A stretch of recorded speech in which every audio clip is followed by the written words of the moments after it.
डभोई तालुका के बिलापुर गांव से एक खबर सामने आ रही है, जहां पर एक कुत्ते ने आतंक मचाया हुआ है।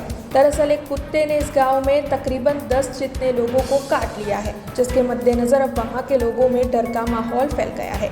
दरअसल लक्ष्मी बहन पर सबसे पहले इस कुत्ते ने हमला किया था और जब लक्ष्मी बहन को बचाने के लिए अन्य लोग आगे आए तब 10 लोगों को इस कुत्ते ने काट लिया था। हालांकि इन सभी को इस वक्त अस्पताल में इलाज के लिए पहुंचाया गया है, लेकिन इस तरीके से एक साथ 10 लोगों को इस कुत्ते के काट लेने के मद्देनजर वहां के लोग काफ़ी ज़्यादा डरे हुए हैं। ડભોઈ તાલુકાના ભીલાપુર ગામમાં છેલ્લા 2 દિવસથી કૂતરાઓનો ખૂબ જ મોટો આતંક વધી ગયો છે।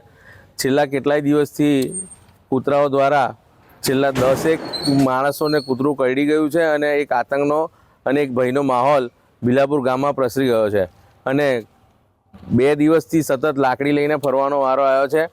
જે તે અધિકારીઓને નમ્ર વિનંતી છે કે આ કૂતરાઓને પકડી અને એમના હવાલે કરે અને એમનું ખસીકરણ કરી યોગ્ય ન્યાય મળે એ રીતે ભીલાપુર ગામમાં મદદની જરૂર હોય તમામ અધિકારીઓ લાગતા વળગતા આમાં આવે એવી નમ્ર અપીલ છે। ડભોઈ તાલુકો ભીલાપુર ગામમાં કૂતરાનો આતંક છે। હડકાયેલું કૂતરું છે, એને મને હાથમાં કરડ્યું છે, પગમાં કરડ્યું છે ને મેં દુકાન ખોલવા જતો હતો તો મને કરડી ગયું। પછી આગળ જઈને એ જ લાઈનમાં રસ્તા ઉપર જ એક દાદીને કરડતું હતું તો દાદીને કપાળે કર્યું તો છોડાવા જતા અને તો દાદીના હાથ પર બી કરડ્યું। પછી 2 જણ છોડાવા ગયા ને તો એમને એક જણાનું ગાલ ફાડી નાખ્યો આખો અને બીજાના હાથ પર બી કરડ્યું છે અને રાતે બીજા લોકોને બી કરડ્યું 3-4 જણોને।